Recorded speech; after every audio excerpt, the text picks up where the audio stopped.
సంక్రాంతి సందర్భంగా ఆంధ్రప్రదేశ్లో జరిగే కోడి పందాలకు తెలంగాణ పుంజులు సై అంటున్నాయి. దేశంలోని పలు రాష్ట్రాలతో పాటు విదేశాల్లో ఉంటున్నవారు సైతం సంక్రాంతికి వచ్చి పెద్ద ఎత్తున కోడి పందాలలో పాల్గొంటారు.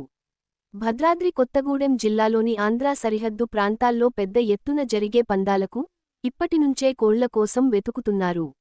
జిల్లాలోని పలు గ్రామాల్లో పెంచుతున్న కోళ్లకు డిమాండ్ పెరిగి ముందుగా బుకింగ్ చేసుకుంటున్న పందెం రాయుళ్లు రకాన్ని బట్టి 5,000 రూపాయల నుంచి 2 లక్షల వరకు ధర పలుకుతుంది.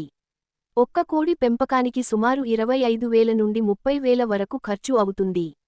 తెలంగాణలోని ఆంధ్రా సరిహద్దు జిల్లాలైన ఖమ్మం, భద్రాద్రి కొత్తగూడెం, అలాగే ఆంధ్రప్రదేశ్ రాష్ట్రంలోని ఉమ్మడి గోదావరి జిల్లాలతో పాటు కృష్ణా జిల్లా సరిహద్దు ప్రాంతాలలో కోడి పందాలు పెద్ద ఎత్తున జరుగుతుంటాయి.